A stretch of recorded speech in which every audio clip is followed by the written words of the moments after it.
Big boss హౌస్లో కొనసాగుతున్న తనూజ అనే విన్నర్ ఎందుకు చేయాలని అనేది ఈ వీడియోలో అర్థమవుతుంది.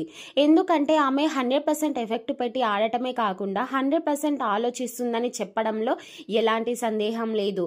ఇక ఇందులో భాగంగా నామినేషన్స్ అయిపోయిన తర్వాత తనూజ, పవన్ కళ్యాణ్ వీళ్ళిద్దరు కూడా గార్డెన్ ఏరియాలో మాట్లాడుకుంటున్నారు. ఇక ఇందులో భాగంగా పవన్ కళ్యాణ్ తనూజతో మాట్లాడుతూ, అరే తనూజ, నన్ను నీకు సేవ్ చేయాలని అనిపించలేదురా, ఎందుకురా అంటూ అడిగాడు.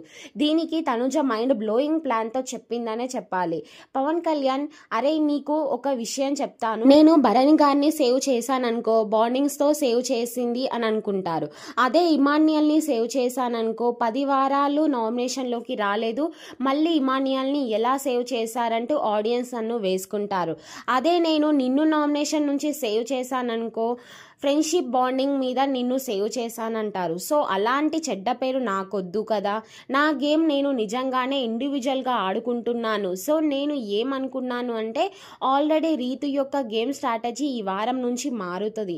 ముఖ్యంగా డెమోన్ పవన్ తనని నామినేషన్ చేశాడు కాబట్టి ఇప్పుడు తన ఆట కోసం మాత్రమే గేమ్ ఆడుతుంది. సో నేను అందుకే ఆమెకు ఒక ఛాన్స్ ఇస్తే బాగుంటుంది కదా అనే ఉద్దేశంలోనే నేను రీతుకి సేవ్ చేశాను తప్ప మరే పర్సనల్ అయితే ఒపీనియన్ లేదు అంటూ ఇక్కడ అందరూ సమానమే అబ్బా, ఇక్కడ అందరూ ఎవరి గేమ్ కోసం వాళ్ళు వచ్చారంటూ నేను ఎవరికి ఫేవరిజం చేయడానికి రాలేదు పవన్ కళ్యాణ్ అంటూ కళాఖండిగా చెప్పింది లైవ్ లో తనూజ పవన్ కళ్యాణ్ కి.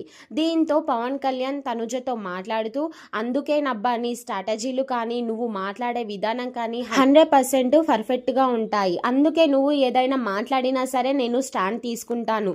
సో ఏది ఏమైనా సరే నీ ప్లాన్ అయితే అదిరిపోయింది కదా అంటూ తనూజ అయితే మెచ్చుకున్నాడు పవన్ కళ్యాణ్. మరి నిజానికి చెప్పాలి అంటే తనూజ నిజంగా చాలా బాగా ఆలోచించిందని చెప్పాలి. ఇమ్యూనిటీ ఎవరికి ఇవ్వాలనేది మరి మీకు రాంగ్ గా అనిపించిందా, లేకపోతే తనూజ నిర్ణయం కరెక్ట్ అని అనుకుంటున్నారా లేదా అనేది కామెంట్ సెక్షన్ లో తెలియజేయండి.